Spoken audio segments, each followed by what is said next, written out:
ان کا مقام ان ساری اخلاقی کمزوریوں سے بلند ہے، اس لیے نیک و بد دونوں قسم کے انسانوں کو مطمئن رہنا چاہیے کہ ہر ایک کی نیکی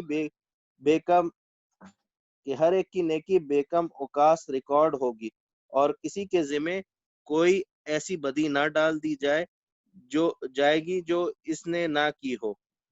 پھر ان فرشتوں کی دوسری صفت یہ بیان کی گئی ہے کہ جو کچھ تم کرتے ہو اسے وہ جانتے ہیں، یعنی ان کا حال دنیا کی CID اور اطلاعات انٹیلیجنس کی ایجنسیوں جیسا نہیں ہے کہ ساری تگ و دو کے باوجود بہت سی باتیں ان سے چھپی رہ جاتی ہیں۔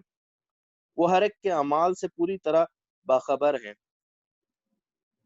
ہر جگہ ہر حال میں ہر شخص کے ساتھ اس طرح لگے ہوئے ہیں کہ اسے یہ معلوم بھی نہیں ہوتا کہ اس کی نگرانی کر رہا ہے،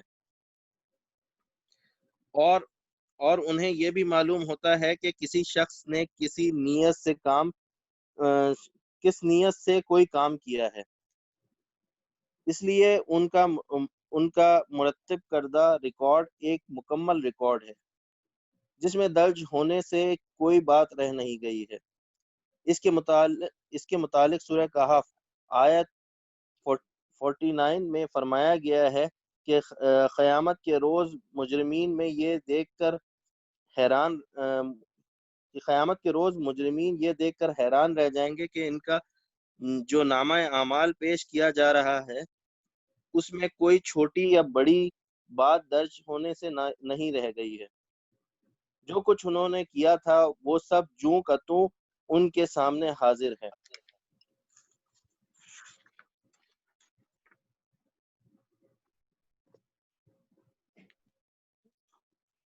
یقیناً نیک لوگ مزے میں ہوں گے اور بے شک بدکار لوگ جہنم میں جائیں گے۔ جزا کے دن وہ اس میں داخل ہوں گے اور اس سے ہرگز غائب نہ ہو سکیں گے۔ اور تم کیا جانتے ہو کہ وہ جزا کا دن کیا ہے؟ ہاں، تمہیں کیا خبر کہ وہ جزا کا دن کیا ہے؟ یہ وہ دن ہے جب کسی شخص کے لیے کچھ کرنا کسی کے بس میں نہ ہوگا۔ حاشیہ نمبر 8 یعنی کسی کی وہاں یہ طاقت نہ ہوگی کہ وہ کسی شخص کو اس کے اعمال کے نتائج بھگتنے سے بچا سکے۔ کوئی وہاں ایسا بااثر یا زور آور یا اللہ کا چہیتا نہ ہوگا کہ عدالت خداوندی میں اڑ کر بیٹھ جائے اور یہ کہہ سکے کہ فلاں شخص میرا عزیز یا متوسل ہے، اسے تو بخشنا ہی ہوگا، خواہ یہ دنیا میں کیسے ہی برے افعال کر کے آیا ہو۔ جزاک اللہ خیر طارق بھائی۔ اب ہم ایسا کریں گے کہ ایک اور جو ہے وہ سورہ انشقاق کے صرف ترجمہ کا مطالعہ کریں گے۔ سجاد بھائی سے میں درخواست کروں گا کہ سورہ انشقاق کا ترجمہ جو ہے نا وہ یہاں پر آپ پڑھ دیجیے۔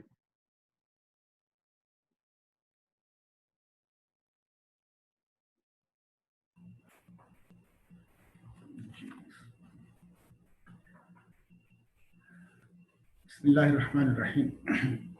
اللہ کے نام سے جو بے انتہا مہربان اور رحم فرمانے والا ہے۔ جب آسمان پھٹ جائے گا اور اپنے رب کے فرمان کی تعمیل کرے گا، اور اس کے لیے حق یہی ہے کہ اپنے رب کا حکم مانے، اور جب زمین پھیلا دی جائے گی اور جو کچھ اس کے اندر ہے اسے باہر نکال کر خالی ہو جائے گی، اور اپنے رب کے حکم کا نامہ اعمال اس کے سیدھے ہاتھ میں، اور اپنے رب کے حکم کی تعمیل کرے گی، اور اس کے لیے حق یہی ہے کہ اس کی تعمیل کرے۔ اے انسان، اپنے رب کی طرف چلا جا رہا ہے اور اس سے ملنے والا ہے، کہ جس کا نامہ اعمال اس کے سیدھے ہاتھ میں دیا گیا اس سے ہلکا حساب لیا جائے گا، ان کی طرف خوش خوش پلٹے گا۔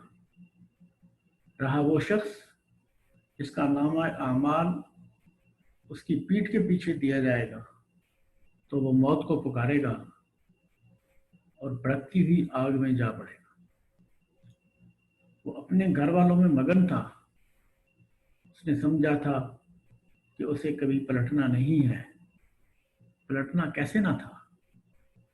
اس کا رب اس کے کرتوت دیکھ رہا تھا۔ بس نہیں، میں قسم کھاتا ہوں شفق کی اور رات کی اور جو کچھ وہ سمیٹ لیتی ہے، اور چاند کی جبکہ وہ ماہ کامل ہو جاتا ہے، تم کو ضرور درجہ بدرجہ ایک حالت سے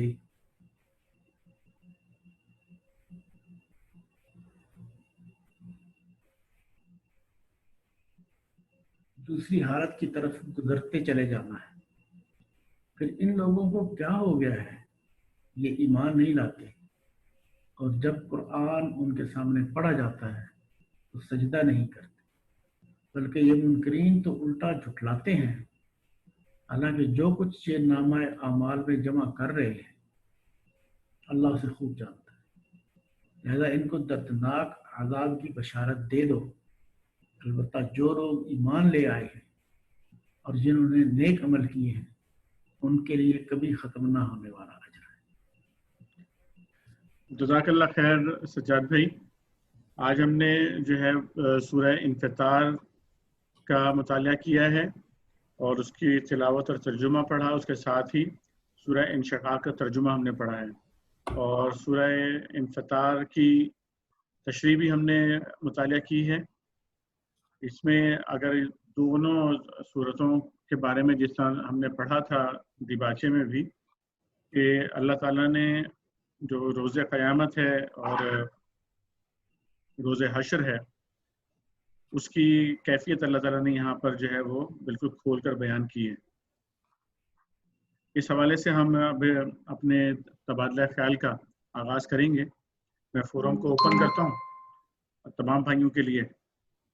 جو کچھ بھی آج ہم نے پڑھا ہے اور جو کچھ ہم پڑھتے آ رہے ہیں پچھلے کافی دنوں سے، جب سے ہم نے مطالعے کا آغاز کیا ہے، خصوصیت کے ساتھ جب ہم نے قرآن عظیم الشان کا ترجمہ مکمل کیا رمضان المبارک میں، اللہ تعالیٰ نے ہمیں سعادت عطا فرمائی تھی، اور آپ میں سے تقریباً تمام ہی بھائی جو ہے وہ اس میں مسلسل شریک رہے ہیں، تو اس کے وہاں سے ہمارے ذہن جس طرح سے ہمارے سامنے تفصیلات آتی ہیں، آخرت کی جو تفصیلات آتی ہیں وہ، اور ان دو صورتوں سے جو ہمارے سامنے تفصیلات آئی ہیں یہ، اس پر ہم بات کریں گے، اور یہ چاہیں گے کہ آپ بھائی جو ہے وہ جو بھی اس حوالے سے پوری انڈرسٹینڈنگ ہے اس کو یہاں پر پیش کریں۔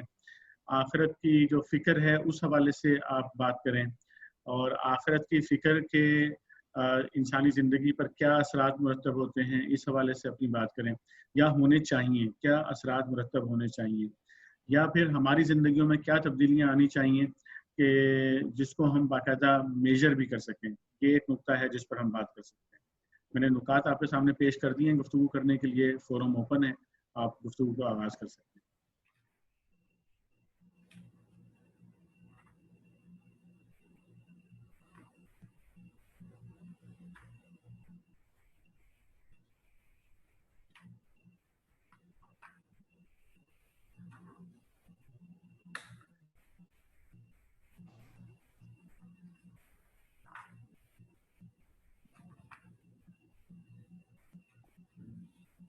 میں یہ جو شروع کی آیات ہیں سورہ انفطار کی، جی تو اس کے بارے میں میرے ذہن میں یہ آ رہا تھا، جیسے ہم نے تشریح میں پڑھا ہے کہ جو سمندر جو ہے نا اس میں پھٹ جائیں گے اور ان میں آگ بھڑک جائیں گے۔ جی میں یہ سوچ رہا تھا کہ اگر آج سے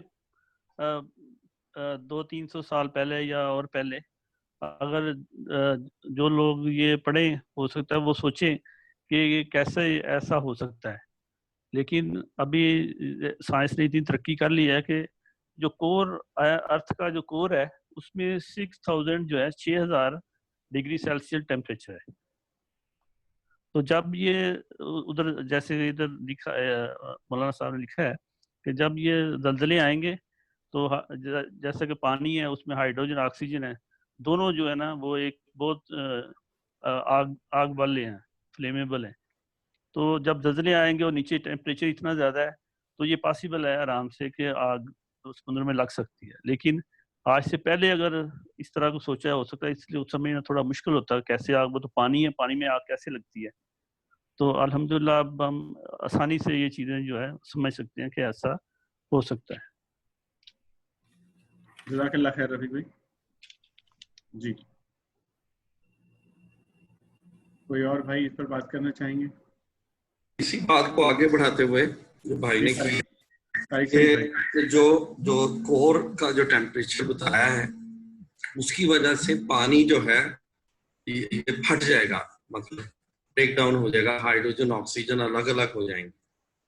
پانی جو H2O ہے جو ہائیڈروجن اور آکسیجن سے بنا ہوا, یہ عجیب سی بات لگ رہی تھی. مولانا نے اس میں بتایا بھی کہ پانی ہوگا اور پانی میں آگ کیسے لگ جائے گی. تو اس کی تفصیل یہی ہے کہ وہ ہائیڈروجن جو ہے یہ خود جلتی ہے, پانی کا بریک ڈاؤن ہو جائے گا ہائیڈروجن آکسیجن میں, آکسیجن اس کو مدد کرے گی جلنے میں اور ہائیڈروجن جلے گی اور اس طرح پانی میں سمندروں میں آگ لگے. جی طارق بھائی نے بات کی اس حوالے سے, اور کوئی بھائی بات کرنا چاہیں گے؟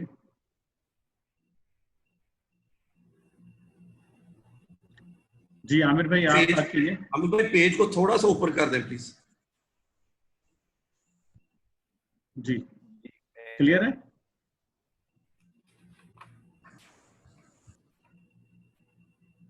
میں اسی صورت کے حوالے سے یہ کہنا چاہ رہا تھا کہ عامر بھائی تھوڑی سی اپنی آواز ریز کیجیے گا, آپ کی آواز بہت ہی لو ہے. جی اب آ رہی ہے بہتر؟ جی اب جی بہتر ہے. جی میں یہ کہنا چاہ رہا تھا کہ اس صورت کے حوالے سے اس زمانے کے لوگ اس کو جس طرح انٹرپریٹ کرتے ہیں اس کی وجہ یہ کہ اب بڑی حد تک ہمارے پاس علم الاسما ہے, علم نجوم ہے. ہمیں معلوم ہے کہ زمین ایک بہت معمولی سا سیارہ ہے اتنی بڑی کائنات میں, اور ہماری حیثیت بالکل ایک ذرے کے برابر ہے. تو یہ جو باتیں اس میں یعنی قیامت کی ایک منظر کشی کی گئی ہے تو وہ سمجھ میں آنے والی اس لحاظ سے ہے کہ ہم جانتے ہیں کہ پوری کائنات میں زمین کا جو حیثیت ہے وہ بہت بہت چھوٹی ہے. جیسے ایک صاحب نے ابھی پہلے کہا کہ آج سے 200 300 400 سال پہلے جب یہ باتیں معلوم نہیں تھی لوگوں کو, تو ان آیات کو سمجھنے کے لیے میرا خیال ہے کہ ان کو بڑی حد تک اپنے ایمان ہی پہ بھروسہ کرنا ہوگا بجائے اس کے کہ وہ لفظی طور پہ اس کو سمجھ سکے اور اس کے معنی کو صحیح طرح انڈرسٹینڈ کر سکے. تو ہم لوگ اس لحاظ سے تھوڑے خوش قسمت ہیں کہ اس میں جو باتیں بتائی گئی ہیں وہ ہم کسی کو بھی سمجھا سکتے ہیں جو علم ہمارے پاس موجود ہے. اور جو بات میرے حساب سے اس صورت میں, ویسے تو قرآن کی کئی صورتیں ہیں لیکن اس صورت میں یہ کہ آپ کو بالکل ایک طرح سے جھنجھوڑ دیا گیا ہے, یہ بتایا گیا ہے کہ ایک وقت ایسا آئے گا. اور اسپیشلی آج کل ہم جس پینڈیمک سے گزر رہے ہیں تو ہم یہ جانتے ہیں کہ کوئی ایسی انہونی بھی نہیں ہے کہ کوئی ایسا عذاب یا کسی مشکل کی ایسی صورت کی جو پوری دنیا کو اپنی لپیٹ میں لے لے. یہ کوئی ایسی چیز نہیں ہے کہ جس کو آپ بالکل محال خیال کریں, یعنی ایسا ہو سکتا ہے ہمارے سامنے کی یہ اب جیسے کورونا کی صورتحال ہے. تو میرا خیال ہے کہ یہ آیات خاص طور پہ انسان کو جھنجھوڑ دیتی ہیں کہ اس دنیا میں اس کا قیام عارضی ہے.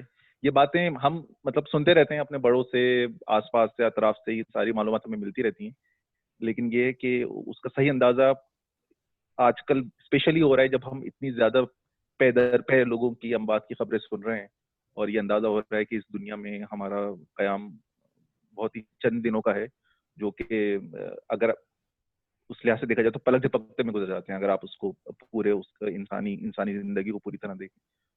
تو یہ میں اس میں ذرا اپنی اضافہ کرنا چاہ رہا تھا. جزاک اللہ خیر. شاہد محمود بھائی آپ. جی السلام علیکم. وعلیکم السلام ورحمۃ اللہ وبرکاتہ.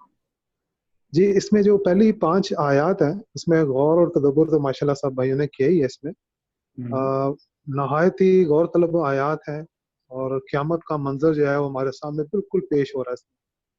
اور اس چیز کو جو ہے وہ سامنے رکھتے ہوئے حضرت ابو بکر رضی اللہ تعالیٰ عنہ کی ایک حدیث جو ہے وہ سامنے آتی ہے کہ حضرت ابو بکر جو ہے وہ نبی کریم صلی اللہ علیہ وسلم کے ساتھ تشریف فرما ہیں، اور نبی کریم صلی اللہ علیہ وسلم کے چہرے کی طرف دیکھتے ہیں تو کہتے ہیں کہ اللہ کے نبی آپ بوڑھے ہو گئے ہیں. تو نبی کریم صلی اللہ علیہ وسلم جو ہے حضرت ابو بکر رضی اللہ تعالیٰ عنہ سے کہتے ہیں کہ اے ابو بکر، مجھے بوڑھا کر دیا قرآن عظیم کی ان 3 عالی شان جو صورتیں ہیں، سورہ التکویر ہے، سورہ الانفطار ہے، اور سورہ الانشقاق ہے. تو ان 3 صورتوں نے، اور یہی اگر آپ نے جو یہ دیکھا ہے الانفطار کی ابتدائی آیات، پھر انشقاق کی ابتدائی آیات، تو سامنے جو ہے وہ نظر یہی آ رہا ہے کہ کتنا ایک بھیانک قسم کا جو ہے ایک منظر جو ہے قیامت کے دن کا جو ہے وہ سامنے رکھا جا رہا ہے. میں تھوڑا سا یہ آگے آ کے جب ان شاء اللہ تعالیٰ بات ہوتی ہے. جزاک اللہ. جزاک اللہ خیر شاہد بھائی. جی اور کوئی بھائی اس موضوع پہ بات کریں؟ قبریں کھول دینے سے کیا مراد ہے یہاں پر؟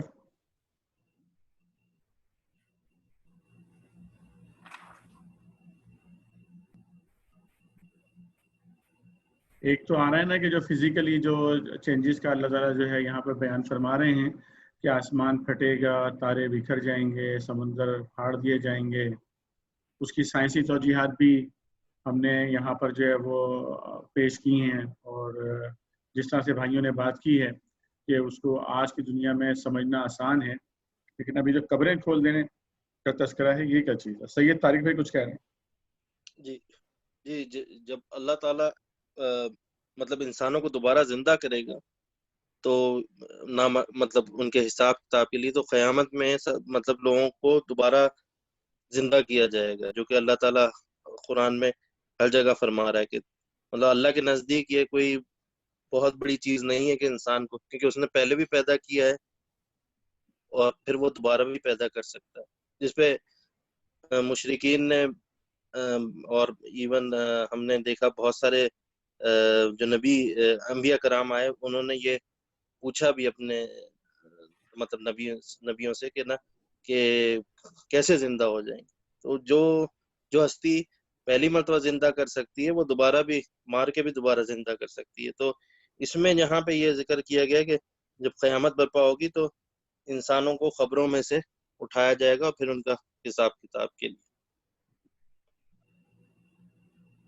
جزاک اللہ خیر. یعنی یہی وہ اہم نقطہ ہے کہ جس پر انبیاء کی جو جن نکات پہ مخالفت ہوتی رہی، یا انبیاء کو لوگ جھٹلاتے رہے یا ان کا مذاق اڑاتے رہے یا ان پہ تشدد کرتے رہے، تو یہ بڑا اہم نقطہ ہے ان میں سے کہ جب نبی نے یہ پیغام دیا اللہ تعالیٰ کی طرف سے، اللہ کی کتاب کے ذریعے سے اور خود سے، کہ ایک وقت آئے گا جب تم لوگ یہاں سے دنیا سے جب تم لوگ مر جاؤ گے، اس کے بعد پھر ایک وقت آئے گا جب اللہ تعالیٰ تمہیں دوبارہ اٹھا کے کھڑا کرے گا. نہ صرف تمہیں کھڑا کرے گا بلکہ حضرت آدم علیہ السلام سے لے کر قیامت تک جتنے بھی انسان آئے ہوں گے ان سب کو اللہ تعالیٰ کھڑا کر دے گا. اور یہی وہ چیزیں ہم نے پورے قرآن میں پڑھی کہ جب وہ مذاق اڑاتے تھے کہ اچھا کہ دیکھو ہمارے بزرگ تو مر گئے، مٹی ہو گئے، اور جو ہے وہ ان کی تو ہڈیاں تک جو ہے وہ اس کے اندر ختم ہو چکی ہیں، اور ان لوگوں کے بارے میں کیا خیال ہے کہ جو سمندروں میں جو ہے وہ ڈوب جاتے ہیں یا ان کی لاشیں وہاں ڈال دی جاتی ہیں اور مچھلیاں پھر ان کو کھا جاتی ہیں، یا ان لوگوں کے بارے میں کیا خیال ہے جن کو آگ جو ہے وہ جلا کے راکھ کر دیتی ہے. تو یہ کس طرح سے مطلب جو ہے یہ سب کچھ ہوگا. یہ وہ نقطہ رہا ہے کہ جس پر بہت زیادہ جو ہے وہ انبیاء کی مخالفت بھی ہوئی ہے اور انہیں جو ہے جھٹلایا بھی جاتا رہا اس حوالے سے. جی میں ایک ریفرنس پیش کرنا چاہوں گا سورۃ زمر سے. اس میں ارشاد ہے کہ وَنُفِخَ فِي الصُّورِ فَصَعِقَ مَن فِي السَّمَاوَاتِ وَمَن فِي الْأَرْضِ إِلَّا مَن شَاءَ آپ ذرا مائک اپنے قریب کر لیجیے سجاد بھائی. جی سورۃ زمر میں ارشاد ہے نا کہ بسم اللہ الرحمن الرحیم وَنُفِخَ فِي الصُّورِ فَصَعِقَ مَن فِي السَّمَاوَاتِ وَمَن فِي الْأَرْضِ إِلَّا مَن شَاءَ اللَّهُ ثُمَّ نُفِخَ فِيهِ أُخْرَى فَإِذَا هُمْ قِيَامٌ يَنظُرُونَ. یعنی جب سور پھونکا جائے گا تو آسمانوں اور زمین والے بے ہوش ہو جائیں گے مگر جسے اللہ چاہے گا. پھر دوسری بار سور پھونکا جائے گا تو فوراً سب کھڑے ہو کر دیکھنے لگ جائیں گے. تو وہاں پہ اس چیز کا ذکر ہے. جی جزاک اللہ خیر. پھر ایک اور جگہ ارشاد تھا نا کہ کل من یحیی العظام وہی رمیم قل یحیی الذی انشأ اول مرہ وہو بکل خلق علیم. یعنی جس نے پہلے تمہیں پیدا کیا وہی دوبارہ تمہیں زندہ کرنے پہ قادر ہے انشاءاللہ. بالکل. اور اس سے جو اگلی آیت ہے کہ جس میں اللہ تعالیٰ یہ فرما رہا ہے کہ عالمت نفس ما قدمت و آخرت، اس وقت ہر شخص کو اس کا اگلا پچھلا سب کیا دھرا معلوم ہو جائے گا. اب اس نقطے کو کوئی بھائی جو ہے ذرا یہاں پر پیش کریں.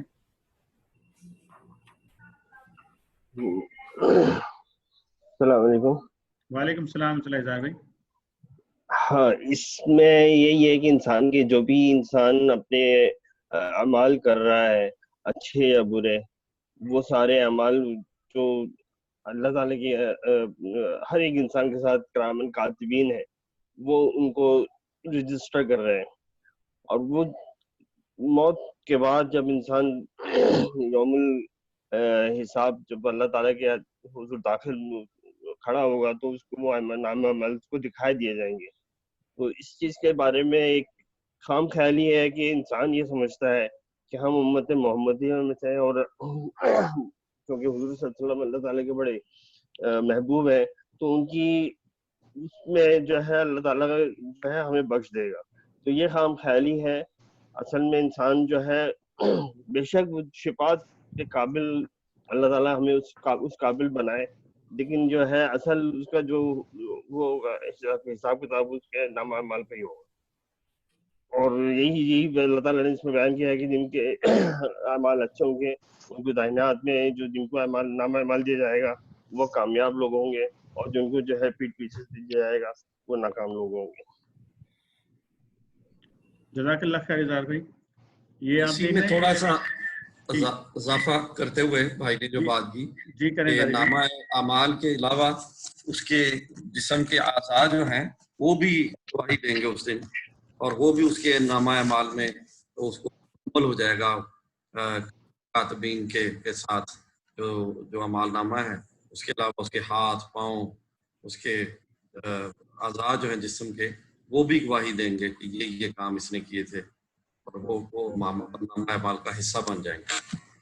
طارق بھائی آپ ذرا اس پر بھی تھوڑی روشنی ڈالیے گا. یہ ما قدمت و اخرت، اور میں آپ کے سامنے لے آیا ہوں اس کے جو 3 ہم نے مطالب پڑھے ہیں.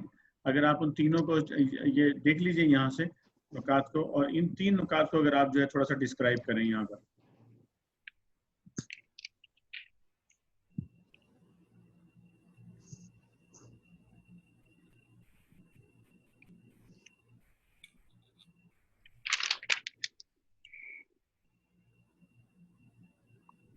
جو اچھا یا برا عمل، نمبر 1 جو ہے جو اچھا یا برا عمل آدمی نے کر کے آگے بھیج دیا وہ ما قدمت ہے، اور اس کے کرنے سے وہ باز رہا وہ ما اخرت ہے.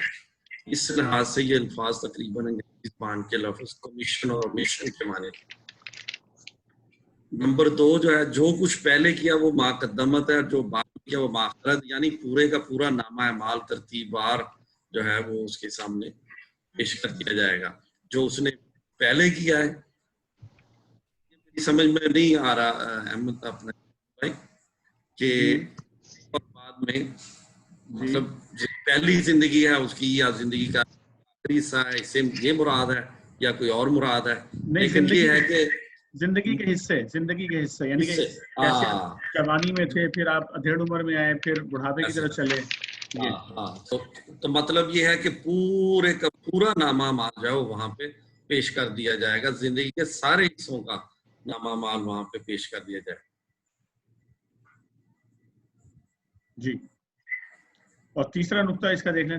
تیسرا بھی اس کا معنی بنتے ہیں قدمت و آخرت کے. ہاں، اس کے علاوہ جو اچھے اور برے اعمال آدمی نے اپنی زندگی میں کیے وہ ما قدمت، اور ان اعمال کے جو آثار و نتائج انسانی معاشرے میں وہ اپنے پیچھے چھوڑ گیا وہ ما اخرت. یہ بہت زبردست ہے. یہ سورہ یاسین میں بھی اس بات کا ذکر ہے کہ ان آثار کا بھی وہ ہوگا، اس کا ایویلویشن ہوگی قیامت کے دن کہ جو زندگی میں کام کیا پھر وہ جو آثار چھوڑ گیا پیچھے. وہاں پہ آثار کا لفظ ہے، یہاں پہ ما اخرت ہے. کہ اس میں تو بہت ساری مثالیں دی جا سکتی ہیں. ایک استاد ہے، وہ اگر اپنے بچوں کو اچھی تربیت بھی ساتھ ساتھ دے رہا ہے، جو بھی سبجیکٹ پڑھا رہا ہے ان کی جو کریکٹر بلڈنگ بھی کر رہا ہے، تو وہ اس کے لیے ایک صدقہ جاریہ ہو جاتا ہے. وہ پھر آگے اپنے اسٹوڈنٹس کو پڑھائے گا. تو یہ ذرا اندازہ کریں کہ وہ آثار کہاں تک جاتے ہیں. اسی طرح علماء ہیں جنہوں نے تفسیر لکھی، مولانا مودودی اللہ تعالیٰ ان کو جزائے خیر دے، ان کے دیکھیں جو آثار وہ پیچھے چھوڑ گئے, کتنے ہزاروں لاکھوں لوگوں کی زندگیاں بدل رہی ہیں, بدل چکی ہیں, یہ وہ اپنے آثار پیچھے چھوڑ کے آ رہے ہیں. اسی طرح اگر ہم نیگیٹولی بات کریں اس میں بھی ہمارے پاس بہت بڑی بڑی مثالیں ہیں کہ جو برے آدمی ہیں, اب وہ جو جس نے حابیل اور قابیل, جس نے پہلا قتل کیا تھا قابیل نے, اب جتنے بھی قتل ہیں اس کو شیئر ملتا ہے. قوم لوط کا جو عمل تھا وہ بھی پہلی دفعہ انٹروڈیوس ہوا اور اس کے آثار دیکھیں, وہ آج تک جو بھی قیامت تک یہ عمل کریں گے ان کو بھی ان کا اس گناہ کا حصہ ملتا رہے گا. جو بھی کوئی نئی برائی شروع کرتا اور ایجاد کرتا اور انٹروڈیوس کراتا ہے اس کے آثار, اس کے جو اثرات ہیں اس کا گناہ کا شیئر ان کو بھی ملتا رہے گا. اسی طرح جنہوں نے ظلم کیے, جنہوں نے زیادتیاں کی, جو ان کی زندگیاں برباد کر دیں, آج کل کے دور میں اگر ہم دیکھیں تو عراق کی حالت دیکھ لیں, شام کی حالت دیکھ لیں, کشمیر فلسطین کی حالت دیکھ, یہ بھی آثار چھوڑتے جو ذمہ دار ہے, چاہے وہ اپنے بیگانے ہوں, منافق ہوں, تو کافر ہوں, وہ سارے ذمہ دار ہیں. اور وہ بھی اسی طرح اپنی برائیوں کے وہ جو آثار جو سفرنگ ہوگی ان کی اور ان کے آگے بچوں کو اور ان کے آگے بچوں کی, وہ سارے کے سارے ان کے نامہ مال میں ڈال دیے جائیں. تو اس میں وہ لوگ بھی شامل ہوتے ہیں کہ جن کے ہاتھوں میں کبھی کوئی نظام آ جائے چلانے کے لیے اور پھر وہ وہاں پر اپنی خرمستیوں کی وجہ سے, اپنی بدعمالیوں کی وجہ سے, بے ایمانیوں کی وجہ سے, خیانت کی وجہ سے, اپنی کرپشن کی وجہ سے اس پورے کے پورے نظام کو خراب کر دیں اور پھر اس کے اثرات عوام پر پڑتے چلے جائیں اور عوام بھوک کا شکار ہو جائیں, ظلم کا شکار ہو جائیں اور مرض کا شکار ہو جائیں اور بے علمی کا شکار ہو جائیں. تو یہ جتنا گناہ ہے سارا ان لوگوں کے حصے میں آئے گا, یہ گناہ 100%. اور جو لوگ ان کو سپورٹ کریں گے ان کے حصے میں آئے گا یا نہیں آئے گا؟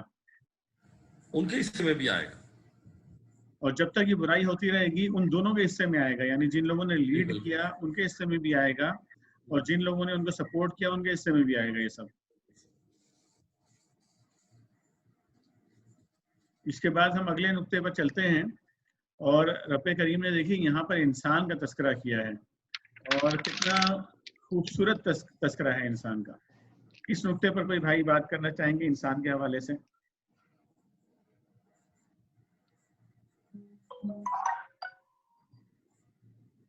انسان کا جو اللہ تعالیٰ نے یہاں پہ جو انسان کی کیفیت اللہ تعالیٰ نے بیان کی ہے,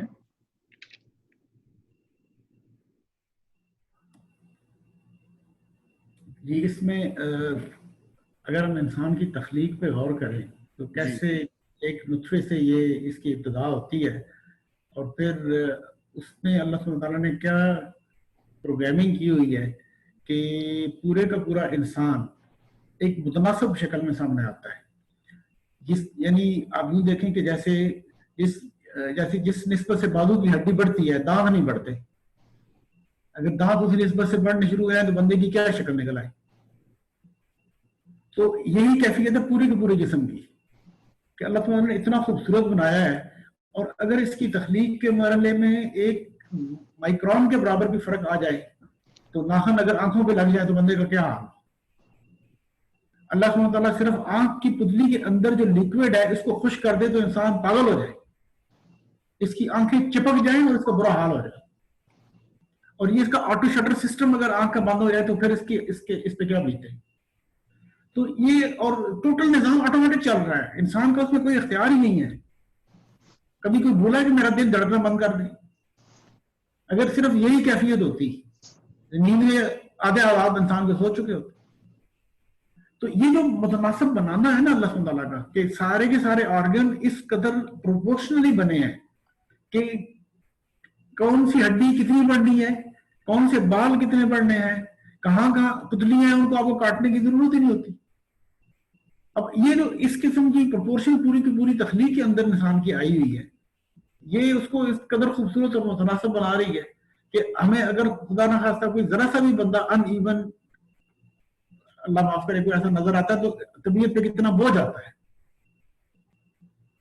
تو یہ بہت بڑی میں سمجھتا ہوں کہ اللہ سبحانہ تعالیٰ کا ہمیں بہت زیادہ شکر ادا کرنا چاہیے کہ اللہ سبحانہ تعالیٰ نے ہمیں بے عیب پیدا کیا ہے, ہمیں متناسب پیدا کیا, ہمیں پورے ہوش و حواس کے ساتھ باقاعدگی ہوش و حواس پیدا کیا, ہمیں سوچنے سمجھنے کی صلاحیتیں دی.